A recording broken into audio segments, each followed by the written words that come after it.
se descubriría, pero aún no, de forma que si tratábamos de sumergirnos en ese mar de luz, llegaba un momento en que las nubes eran gradualmente tan densas que no podíamos avanzar. Llegaba un momento que el velo de luz era tan cegador que no veíamos nada. El fuego de la presencia de la divinidad se hacía tan intenso, aún sin quemar, que era como si perdiéramos la conciencia y lentamente una marea suave nos devolviera hacia afuera, donde recobrábamos la conciencia. Detrás de ese velo, los que más penetraron dijeron que se oía como el clamor de cientos de órganos en una armonía que iba más allá incluso de nuestras mentes. Y ya os he dicho cuán grandes eran nuestras mentes. Estas imágenes visuales les parecerán a algunos de vuestros teólogos humanos una antropomorfización inadecuada. Y tienen razón. Nosotros visualmente no veíamos nada con nuestros espíritus sin ojos. Nosotros recibíamos especies inteligibles, pero lo que percibíamos nosotros en esas percepciones al modo angélico, debo traducirlo a palabras, a conceptos, a imágenes que podáis entenderlo. Es como una traducción, es como una parábola, pero aunque lo que mi boca angélica os cuente os parezca muy material, recordad que vuestros místicos recurren a este tipo de imágenes materiales para expresar lo espiritual.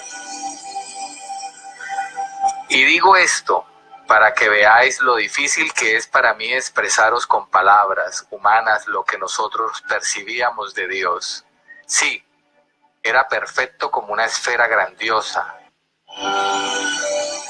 Es decir, en su ser reinaba una perfección como solo se expresa en la geometría, pero al mismo tiempo era grande como un mar, el mar que es estable pero tiene movimiento en sí. Dios estaba lleno de vida, lo que nosotros veíamos era como una esfera infinita llena de mares de vida, pero eso lo percibíamos a través de los rayos que atravesaban sus pelos. La imagen del sol cuya luz sale arrolladora y limpia tras las nubes de una tormenta que escampa, es la imagen más aproximada. Reunid todos estos conceptos y os haréis una idea aproximada. Un sistema solar es como una parábola de Dios y nosotros.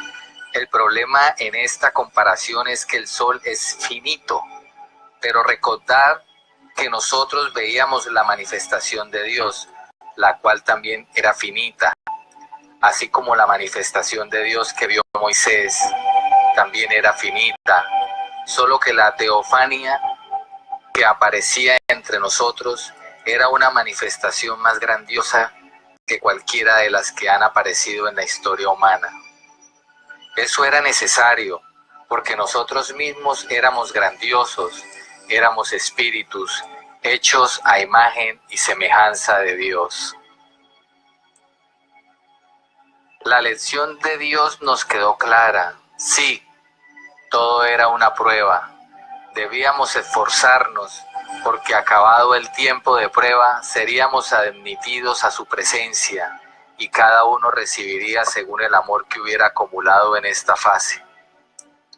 Nuestro mundo pasaría, en el sentido de que todos penetraríamos a la verdadera presencia de Dios. Ya estábamos en su presencia, pero en presencia de su manifestación, la cual era una mera sombra, un mero reflejo de su substancia. Algún día entraríamos en la presencia de su rostro, estaríamos ante su esencia, seríamos admitidos a contemplar el misterio de los misterios, la permanencia, generación y expiración de las tres personas de la Santísima Trinidad.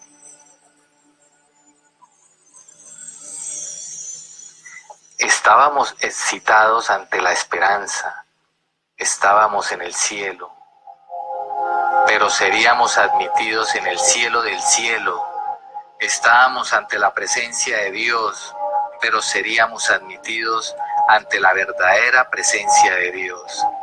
Estábamos ante el fuego, la tiniebla, la nube que vela la divinidad, pero seríamos admitidos a través de todos esos velos hasta llegar ante Él.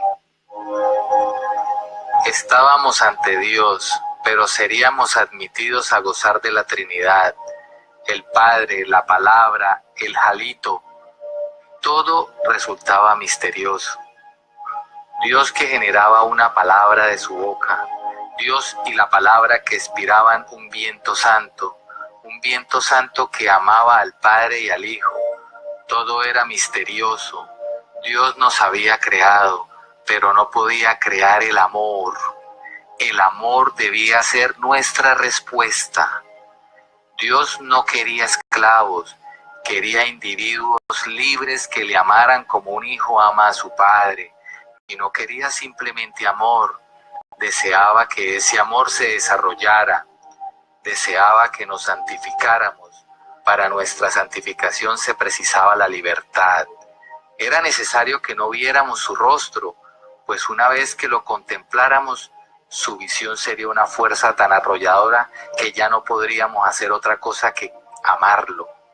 La santificación libre, llena de generosidad, de entrega, de esfuerzo, solo era posible ahora. Después ya solo quedaría recoger los frutos. Dios no nos podía mostrar su rostro, a no ser que quisiera destruir este tiempo único e irrepetible que se nos concedía.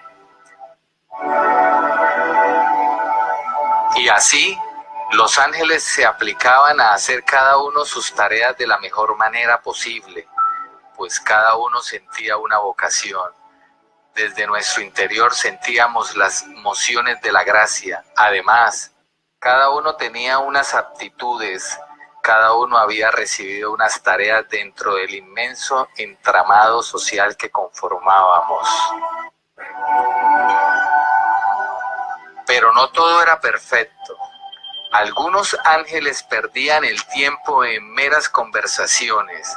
Algunos, además, despreciaban la inteligencia inferior de otros. Algunos comenzaron a criticar. Algunos se vanagloriaron de sus logros. Nada de todo esto era grave, pero era evidente que el bien se desarrollaba, más también cometíamos acciones no tan buenas y algunas malas, pero solo pecados veniales. Algunos estaban como cansados de tanto alabar a Dios, de tanto conocer a Dios. Era como si quisieran distraerse. No había nada malo en ello.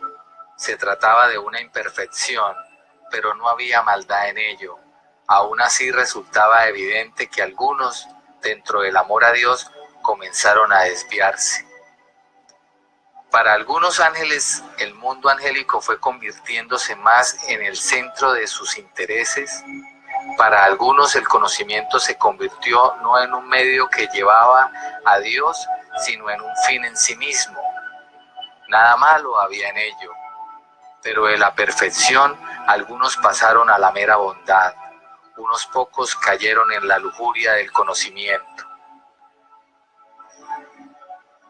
El amor se desarrolló en todas las jerarquías, pero asimismo los defectos hicieron su aparición en todos los niveles. La libertad comenzaba a producir frutos variados. El libre albedrío se ramificaba en un sinfín de posibilidades entre el bien y el mal. Aparecieron verdaderos santos. Algunos espíritus se habían mundanizado bastante, gozaban de cosas que no eran pecados, pero que les distraían totalmente del fin de aquella prueba. Algunos pecaron venialmente. También entre nosotros apareció la crítica, la ira, la envidia. La inteligencia no nos preservaba de los malos sentimientos. No seáis duros con nosotros. También vosotros estáis frente a la naturaleza y no veis a Dios en ella. También vosotros conocéis la continua predicación del universo y no la escucháis. Y sea dicho de paso, El cosmos entero es una buena parábola de Dios, y dicha no con palabras, sino con una realidad incontestablemente material, una parábola gigantesca. Sí, no seáis duros con nosotros. A veces un pequeño ángel inferior demostraba un amor ardiente. En ocasiones te encontrabas con un poderoso príncipe que se había retrasado bastante en el camino de la virtud. La liturgia celeste nos animaba a todos a recobrar el ánimo, a retornar al camino. Algunos ángeles se convirtieron en verdaderos predicadores. Otros ángeles ofrecían en sus manos el incienso de la adoración de miles de ángeles. Algunos ángeles sacerdotes recogían el oro del amor, el incienso de la oración y la mirra del ascetismo de multitudes de espíritus, y los presentaban en medio de esa liturgia ante la divinidad. Si había una jerarquía de ángeles, dentro de los ángeles sacerdotes también existía una jerarquía propia. Estos ángeles sacerdotes no dispensaban sacramentos, no usaban instrumentos ni vestiduras. En nombre de todos presentaban los dones espirituales ante Dios. Ellos, en nombre de todos, le ofrecían el sacrificio de adoración. El incienso de la alabanza era formidable. Formaba una gran columna de humo que ascendía delante de la esfera y recorría la superficie del mar de la luz. Esa columna de humo en realidad no ascendía porque nuestro mundo no tenía ni arriba ni abajo. Esa columna de humo era, en definitiva, gloria. Todo eso en medio de cánticos, de corales como jamás podáis imaginar. Recordad que no tenemos voz humana. Todo eso en medio del danzar de los espíritus. Vosotros tenéis una liturgia de la palabra. Asimismo vosotros habéis tenido sacerdotes de una religión natural como Melquisedec. Pero nada de lo que conocéis os puede ayudar a imaginar la alabanza de los cielos angélicos. Y eso que no habíamos entrado en el cielo del cielo, pero ya eso parecía el cielo, y era el cielo, pero aún a través de los velos ya le adorábamos, ya lo amábamos.